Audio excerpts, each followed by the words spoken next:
Hello, everybody. My name is Joe Mudd, and this is Leadership and Power LDR 300. And we're going to talk about a couple different things today. We're going to explain about power and how it relates to leadership.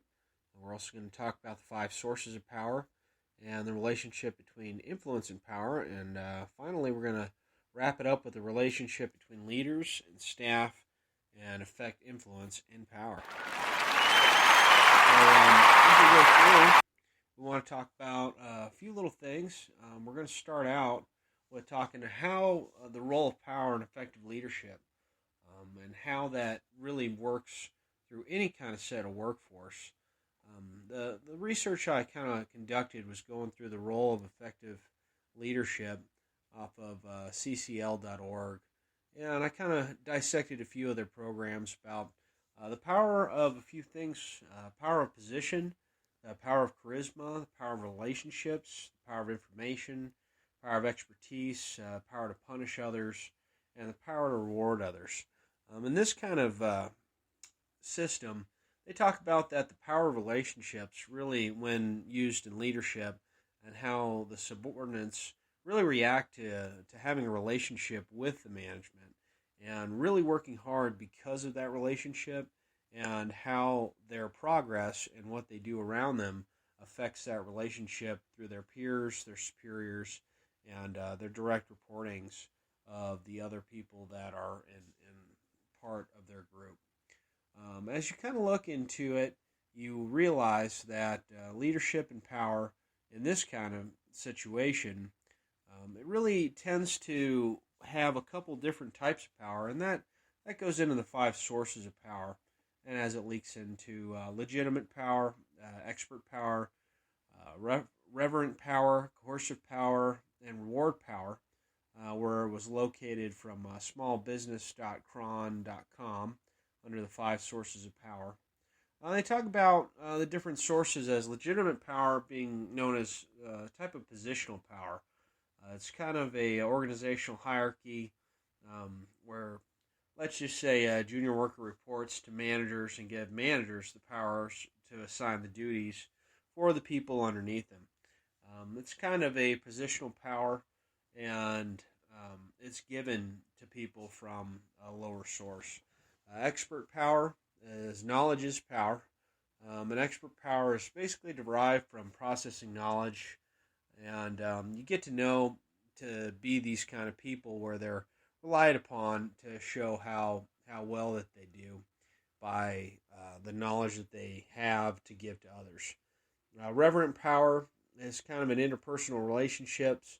It's somebody that people respect, and they really go towards them when a problem arises. They're very charismatic, and they actually get the leadership from the other people by just being that kind of informal leader.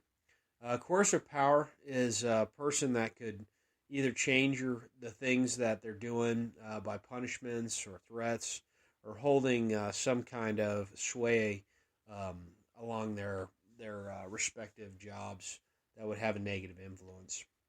A reward power is also on the same spectrum of being able to give a pay raise, or being able to help out with job hours, or some kind of something reward based that they could get in returns of doing a good job. Kind of summing up everything, we summarized the relationship between influence and power. And many people really do establish that if you're a leader, you automatically have influence. And in a lot of studies, they show that that's not the case, where you go back and forth, and you want to be influential as a leader.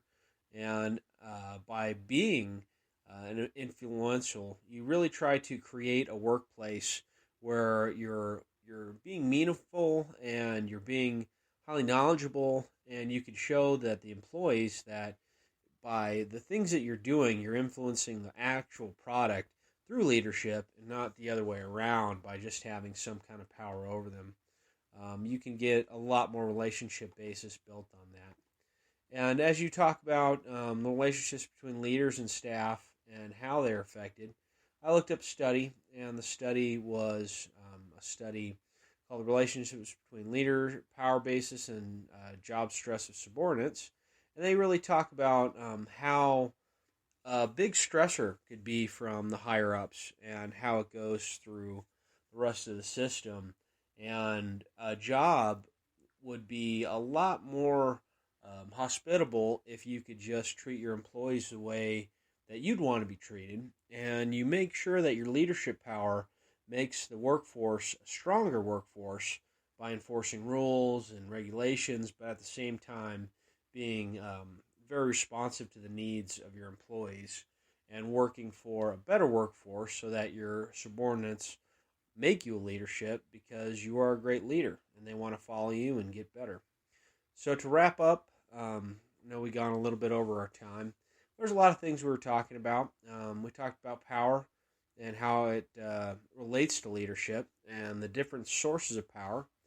And we talked about the relationship between influence and power, and not how leadership really uses that influence, but how power can come from influence through the people beneath you. And we also talked about the relationship between leaders and staff, and how when the staff really looks after the people ahead of them, they really strive to make the workforce a better place. And that's my report from a podcast. This is Joe Mudd signing off.